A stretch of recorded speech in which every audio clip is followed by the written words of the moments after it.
Por que ele fez esse acordo? Porque, olhando assim de fora, era a única alternativa. Ele não, se ele batesse de frente, é traidor e eu vou as forças de segurança interna não tinham capacidade de se contrapor. Não tinham. Ou a outra alternativa é, obviamente, você correr o risco dos seus generais dizerem: eu não vou matar essas pessoas. Porque a partir do momento que você pede algo, e assim, na dúvida, se um líder como o Vladimir Putin tem dúvidas em relação à disposição das suas forças armadas de implementar um pedido, ele pode optar por não pedir esse tipo de coisa, porque realmente você teria tido um banho de sangue mesmo. Se as Forças Armadas estiverem de fato dispostas a eliminar essas tropas. Mas o grande problema, Oliver, é que as Forças Armadas estão na Ucrânia. Claro, mas as mesmo Forças Armadas assim estão na Ucrânia. Claro. A grande parte combativa, com capacidade de combate russo, estão na Ucrânia.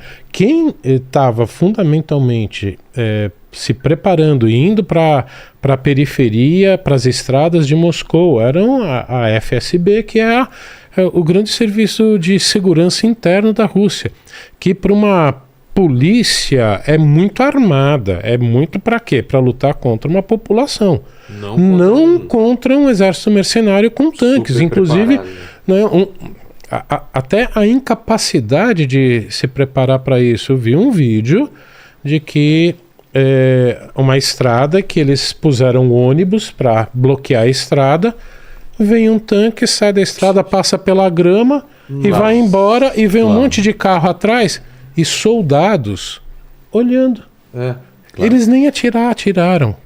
Isso mostra essa incapacidade de lutar. Portanto, se chegassem a Moscou, ia morrer muita gente, e essas forças não teriam capacidade de lutar contra um exército ultra profissional. Porque não só eles vêm desses anos todos se preparando e atuando em vários países, mas eles sobreviveram e tomaram, agora virou famosa Bakhmut, que é aquela cidadezinha que virou o centro da guerra, e foram fundamentalmente esses soldados que tomaram. Então eles são ultra capacitados. E são considerados heróis nacionais ou não? Então, esse é um ponto que acho que é complicado. Essa é a grande questão. Assim, eu confesso que eu não tenho certeza. É muito difícil saber qual teria sido, como teriam sido os embates em Moscou, porque apesar da maioria das tropas estarem na Ucrânia, querendo ou não, uma guerra defensiva, mesmo se a gente está falando da capital russa, é mais fácil do que você realmente invadir. Ou seja, eu não tenho certeza se realmente havia uma opção real dessas tropas se imporem, mas não podemos descartar essa hipótese. Eu conversei na sexta-feira à noite com um amigo que, no início da guerra, declarou publicamente apoio ao Vladimir Putin. Vários outros amigos europeus e americanos deixaram de falar com essa pessoa, mas eu falei, eu quero manter esse contato. Uma pessoa que eu conheço há muitos anos e que hoje se tornou uma espécie de porta-voz no mundo acadêmico, defendendo a guerra ativamente. E disse: não há a menor condição que essa galera chegue a ameaçar o governo Putin. E aí no sábado eu falei, ou seja, eu acho que realmente havia um elemento de surpresa que no governo Putin ninguém pensava que algo assim poderia acontecer. Isso eu concordo. É uma situação um pouco estranha. Agora, o Putin claramente mostra fraqueza, porque se você tem um desafio desse, alguém claramente nas redes sociais dizendo, e ao longo do dia de sábado, postando com frequência, pedindo que outros soldados aderissem ao seu movimento, mesmo só derrubando o ministro da Defesa, é um negócio muito sério. Então, ele agora dizendo, eu não vou te processar, vamos ver o que acontece, tá bom? A gente talvez vai ter que conversar novamente surpresa, aqui. Pode ser que amanhã o Prigozhin vai morrer. Claro. Pode ser que um míssil vai cair na cabeça dele. Eu acho que inclusive vai acontecer. Pode ser que ele volte à Rússia para desafiar novamente o governo. Ele tem dezenas de milhares de seguidores no Telegram. Ele é uma figura que tem um apelo assim um pouco... Tem a foto dele aí? É uma pessoa assim que claramente assim tá mais próximo ao povo do que o Putin, que, né, que fica durante toda a pandemia, não quer ver ninguém, tá nessa mesa estranha, né, vocês lembram dessas fotos? Sim. E o Prigozhin tá lá na linha de frente, xingando as pessoas. Então, assim, pode virando um candidato outsider. Mas assim... Como em vários países, candidatos outsiders foram eleitos. Claro. Agora... E isso ele torna ele, desculpa, mas acho que esse é o ponto que eu queria chegar. Isso torna o Prigozhin uma ameaça ao próprio Putin, porque ano que vem tem eleições na Rússia.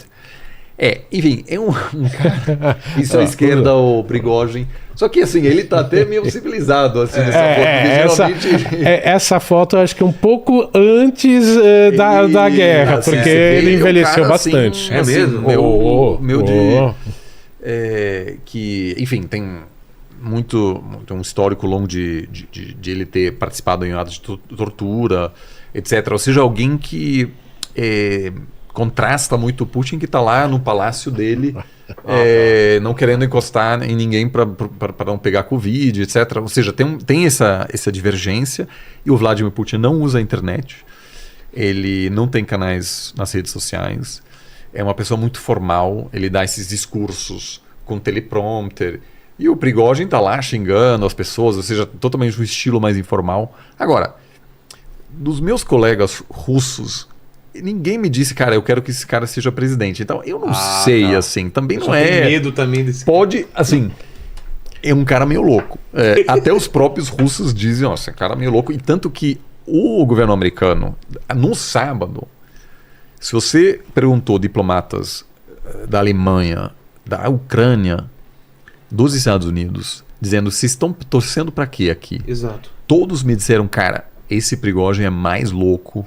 Então a gente não quer... Não quer que ele assuma não também. Não quer. Pelo menos o Putin é o diabo, mas é o diabo que a gente já conhece. Imagina esse cara com o botão da bomba atômica na mão, cara. Então, assim, eu não sei, uma situação muito estranha. O que eu acho que... Cara, que treta que a gente esse episódio do sábado, pra mim, não sei se você concorda, tem duas narrativas agora. O primeiro é, o Putin conseguiu encerrar um ciclo de tensão e bola pra frente... Acabou esse capítulo. Então, na história da Rússia, aquilo vai ser apenas uma nota de rodapé, que houve lá um pequeno levante, mas não aconteceu nada. A outra interpretação é que o Putin perdeu essa aura de invencibilidade. Ele foi ameaçado, ele recuou, porque o que um líder forte faz? Está sendo ameaçado, o cara vai executar todo mundo. Claro. Tanto que na história russa, muitas vezes... Sempre vai assim, né? Faz assim, você tem um sistema autoritário, você precisa reagir. Para não criar um precedente. Então, existe, me parece, uma possibilidade de que agora, a gente não sabe, pode haver outros desafios.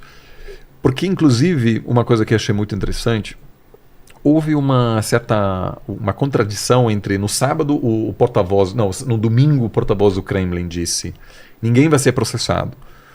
Na segunda-feira, o Vladimir Putin fala à nação e diz, os responsáveis serão levados à justiça.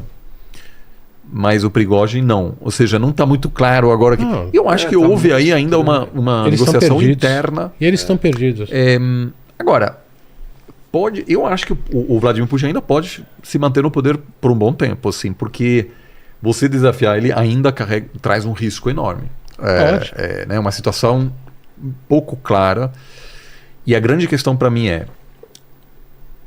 de que forma as tropas russas na Ucrânia vão se comportar sem o apoio de Wagner. Eu acho que a curto prazo não vai ter muita diferença, eu não queria até também ouvir o que você acha. Eu acho que a médio prazo pode afetar a moral dos soldados, porque a última coisa que você quer é morrer numa guerra inútil que não tem sustentação na opinião pública.